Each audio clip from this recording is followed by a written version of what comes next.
السلام علیکم ورحمۃ اللہ وبرکاتہ۔ الحمد للہ الحنان المنان الذي خلق الانسان وعلمه البيان، والصلاة والسلام على رسوله سید الانس والجان وعلى آلہ واصحابہ ذوی الخیر والاحسان، اما بعد فاعوذ باللہ من الشیطان الرجیم، بسم اللہ الرحمن الرحیم۔ کل نفس ذائقۃ الموت وانما توفون اجورکم یوم القیامۃ فمن زحزح عن النار وادخل الجنة فقد فاز وما الحیاۃ الدنیا الا متاع الغرور۔ صدق اللہ مولانا العظیم۔ بارگاہ رسالت مآب صلی اللہ تعالی علیہ وسلم میں درود پاک کا ہدیہ پیش کریں۔ اللہم صلی علی سیدنا و مولانا محمد معدن الجود والکرم وآلہ واصحابہ الکرام وابنہ الکریم وبارک وسلم صلاة دائمة سرمدا ابدا۔ عزیزان گرامی وقار، ہماری زندگیاں اللہ تبارک و تعالیٰ کی طرف سے عطا کی ہوئی ایک بہت شارٹ پیریڈ میں، تھوڑے سے لمحات میں امتحان کے میدان میں چل رہی ہیں، اور اللہ نے قرآن میں فرمایا ہے خلق الموت والحیات لیبلوکم ایکم احسن عملا۔ اس نے موت اور زندگی اس لیے بنائی ہے تاکہ تمہیں پہچانے، تاکہ تمہیں آزمایا جائے کہ تم میں سے اچھے عمل والا کون ہے۔ ہم دارالعمل اور دارالامتحان میں ہیں۔ یہ زندگیاں بہت تیزی سے ہماری گزرتی چلی جائیں گی، اور وہ فرمان مخبر صادق صلی اللہ تعالی علیہ وسلم آپ کے حوالے کرتا ہوں۔ حضور پاک صلی اللہ علیہ وسلم نے فرمایا ایک دور آئے گا قیامت کے قریب جب بچے جوان نظر آئیں گے اور جوان بوڑھے نظر آئیں گے۔ یہ وہی دور ہے۔ چھوٹے سے چھوٹے بچوں کو دیکھیں، وہ جوانی کی باتیں کرتے ہیں۔ پچھلے دور میں جوانوں کو جو باتیں معلوم نہ ہوتی تھیں، وہ آج کے 5 سال 6 سال کے بچوں کو ساری چیزیں معلوم ہیں۔ یہ مکمل موبائل آپریٹ کرنے کی تعلیم ان کو ہم سے زیادہ آتی ہے۔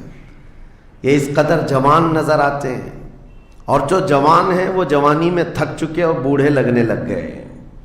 اپنے ہاتھوں جوانی برباد کیا اور بڑھاپا ان کے چہروں پر نظر آنے لگ گیا۔ تو یہ قیامت کی وہ اس نشانی کے بارے میں جو حضور نے فرمایا تھا، وہ دور آ چکا۔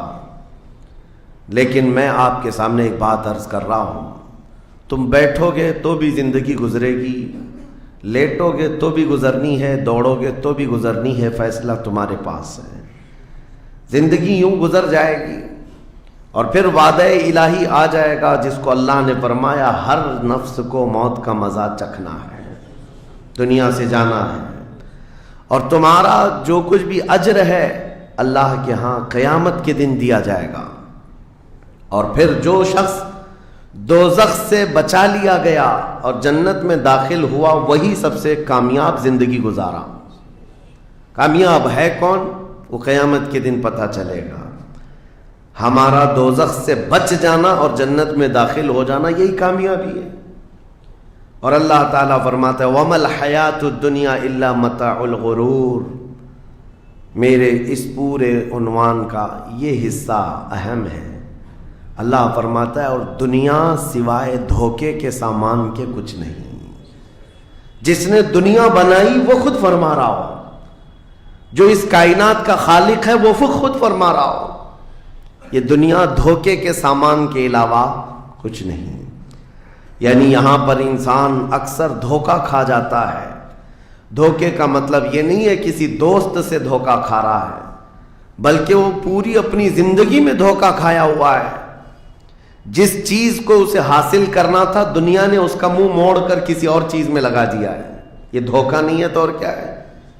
میں آپ کو ایک بات بتا دوں، آپ گھر سے نکلے تھے، سامان سب باندھ کر کے دلی جا رہے تھے، اسٹیشن پر کسی نے پکڑ لیا اور کہا آؤ چلو میں تمہیں ٹرین میں بٹھا دیتا ہوں، اور اس نے تمہیں دلی کی ٹرین کی بجائے تمہیں مدراس کی چنئی کی ٹرین میں بٹھا دیا۔ بیٹھ گئے تم. مجھے یہ بتاؤ یہ دھوکہ ہوا کہ نہیں ہوا تمہارے ساتھ؟ بہت بڑا دھوکہ ہوا کہ منزل تمہاری کہیں اور تھی، تم کہیں اور چل پڑے. دیکھنے کو ٹرین سیم دکھ رہی تھی، تم نے اس کی بات کا یقین کیا اور بیٹھ گئے، اور جب پہنچے تو پتا چلا نہیں میں تو دلی پہنچا ہی نہیں، میں چنئی آ گیا. زندگیاں اسی طرح سے گزر رہی ہیں. تم جس راستے پر چل رہے تھے اصل تمہاری منزل مدینہ طیبہ ہے، تمہارا سفر حضور پاک کے قدموں تک پہنچنا ہے، لیکن ایرا غیرہ آتا ہے اور تمہیں کسی دوسرے ٹریک پر ڈالتا ہے اور تم چل پڑتے ہو اس کی بات پر. اسی لیے قرآن نے کہا یہ دھوکے کے علاوہ کچھ نہیں ملتا یہاں پر. دنیا اور دنیا داروں پر تم کبھی بھروسہ نہ کرنا، تم اپنی منزل پر ہمیشہ توجہ رکھنا. تمہاری منزل یہ نہیں ہے. اسی لیے شاعر نے کہا تھا غلط روی سے منازل کا بعد بڑھتا ہے، مسافروں روش کارواں بدل ڈالو. تم ٹیڑھے میڑے چلتے رہو گے تو منزل لمبی ہو جائے گی، فاصلہ دور ہو جائے گا. اس لیے چلنے کا طریقہ بدل ڈالو، تمہارا سفر آسان بھی ہو جائے گا اور منزل جلدی پہنچ جاؤ گے.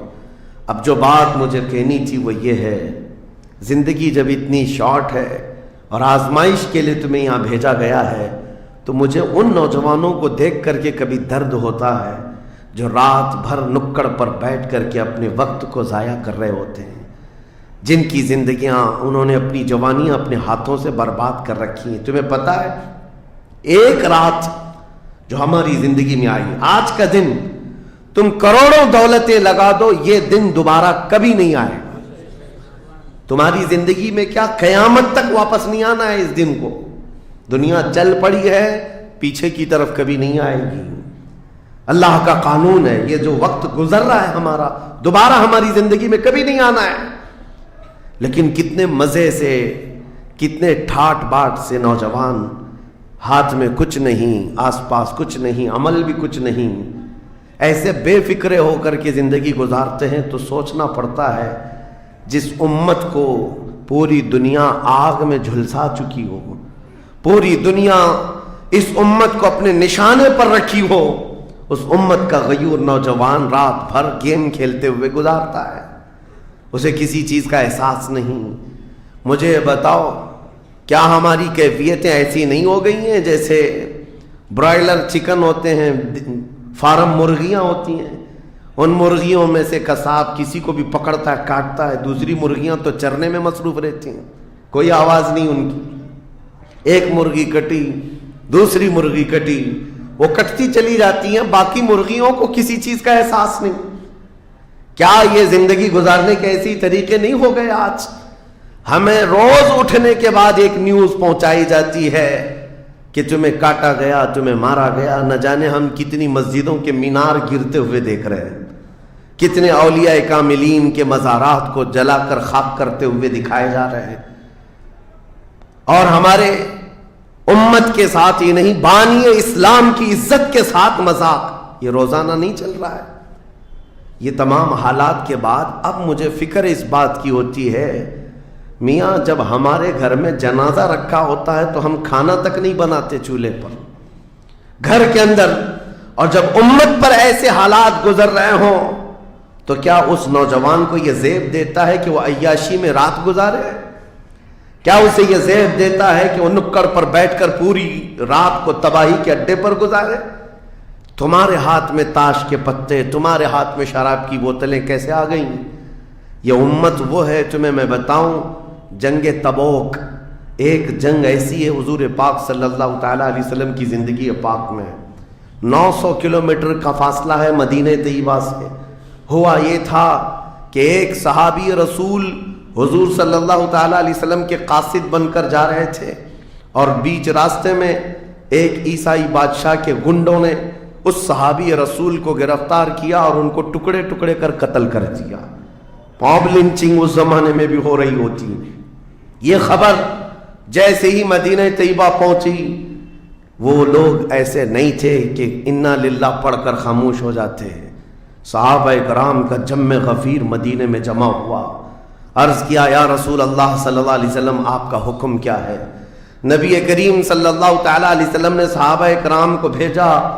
اس میں سپہ سالار کی تعداد کئی صحابہ کی تھی اور جب یہ لشکر جرار مدینہ طیبہ سے نکلا 900 کلومیٹر دور چل کر کے گئے اور وہاں جا کر کے جن لوگوں نے حضور کے ایک غلام پر ہاتھ اٹھایا تھا ان کے بخیے کھڑا کر دیے اور ان کو الٹ پلٹ کر کے آئے اور لوگوں کو یہ میسج دیا تھا کبھی حضور کے غلاموں کی طرف چھیڑخانی نہ کرنا ورنہ پورا مدینہ باہر آ جائے گا.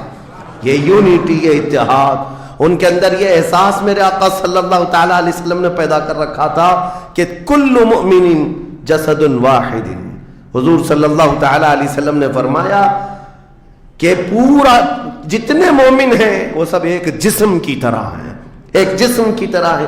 اذا اشتکى عضو تداعى له سائر الجسد بالسحر والحمى، جیسے ایک پارٹ کو اگر درد ہوتا ہے تو پورے جسم میں بخار آتا ہے.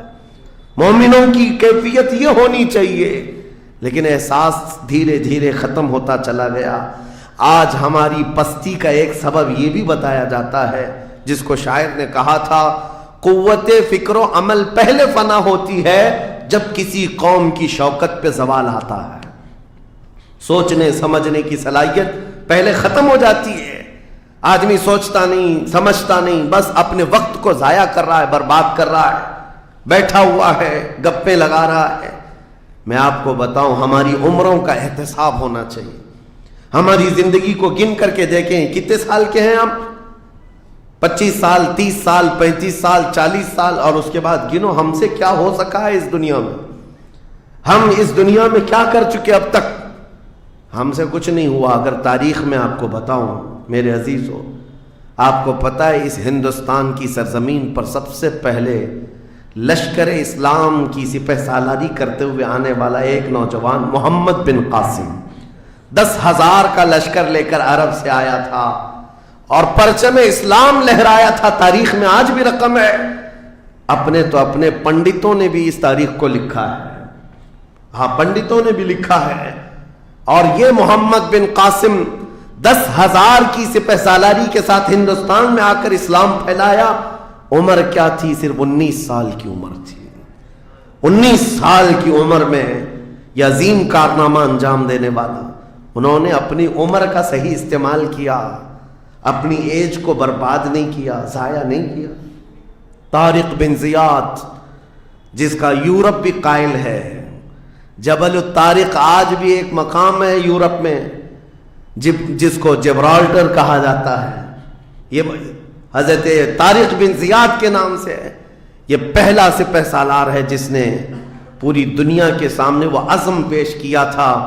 یورپ کی سرزمین پر جب کشتیاں لے کر پہنچے تھے یہ مومنین کی تعداد، وہ طارق بن زیاد ہی ہے جس نے پوری کشتیوں کو آگ لگا دیا تھا.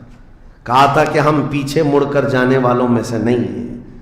جتنے ساتھ آئے تھے سمندر پار کر کے، کشتیوں کا سفر تھا، کشتیاں لکڑی کی بنی ہوئی، آگ لگا دیا اور کہا اب اس عزم کے ساتھ اترو، یا تو ہماری قبر بنے گی یا تو ہمارا جھنڈا لہرائے گا.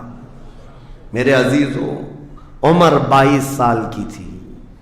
طارق بن زیاد، اور ایک دو نہیں، میں تمہارے سامنے مثالیں رکھوں.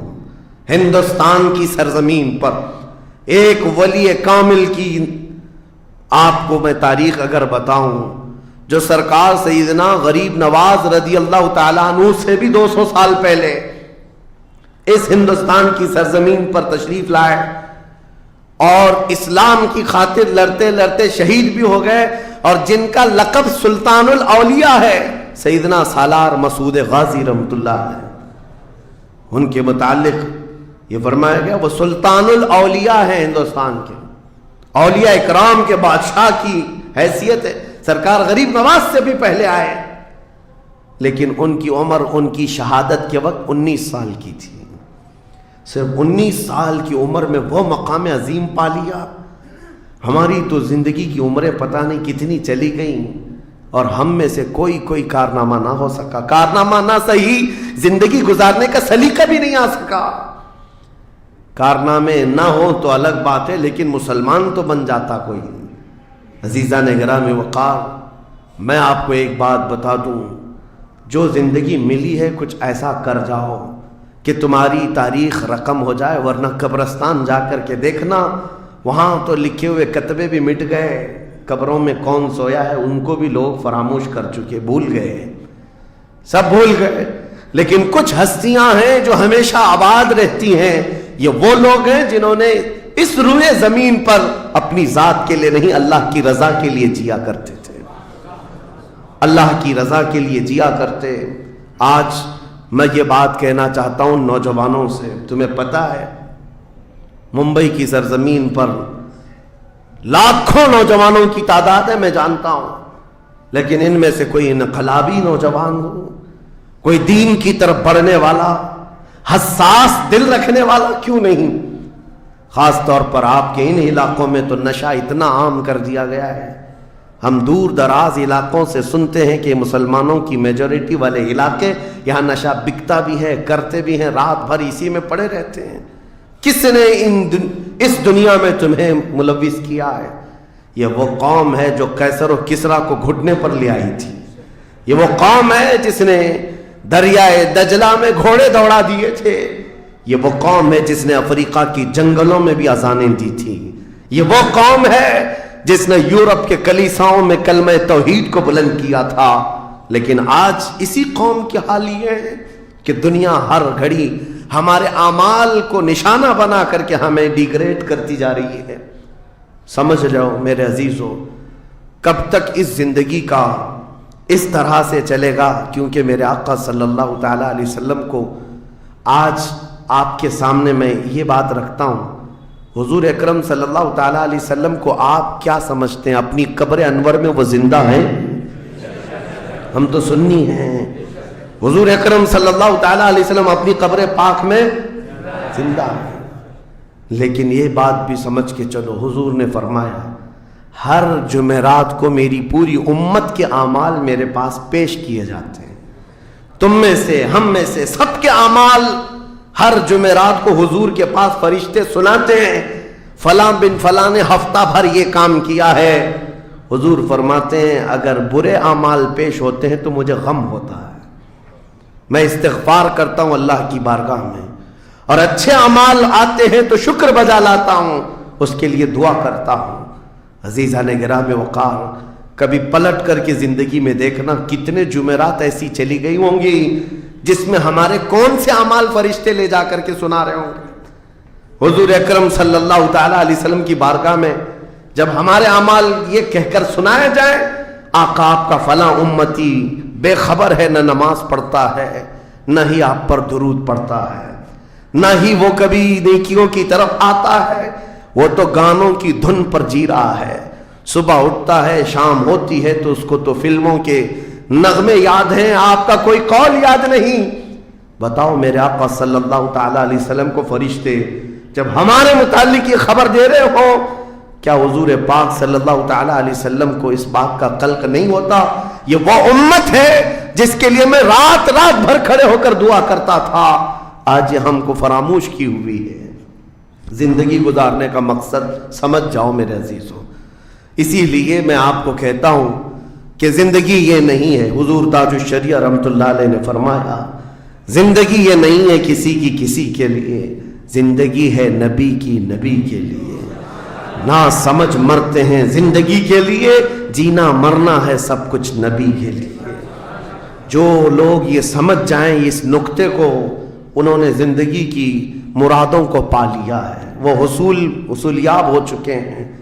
لیکن جو اب تک بھٹکے ہوئے ہیں ان کو میں دعوت فکر دوں گا، ایک بار سوچ لو، ایک بار سوچ لو، ویسے ہی دنیا ختم ہونے والی ہے اور تمہاری موت آنے والی ہے، ایک بار سوچ لو، ایک بار سوچ لو کہ ہمارے ساتھ آخرت میں ہونا کیا ہے، قبر میں ہمارے ساتھ بیٹھنے والا کون ہے، ہمارے ساتھ تنہائی کا نگہبان کون ہے، اور محشر کے اس بھرے میدان میں ہمارا ہاتھ پکڑنے والا کون ہے۔ جب بار بار یہ سوچو گے تو اس فکر کو پہنچو گے کہ وہ صرف اور صرف ایک ہی ذات ہے، کون دیتا ہے دینے کو منہ چاہیے، دینے والا ہے سچا۔ حضور پاک صلی اللہ تعالیٰ علیہ وسلم کی طرف لو لگا دو، اس کو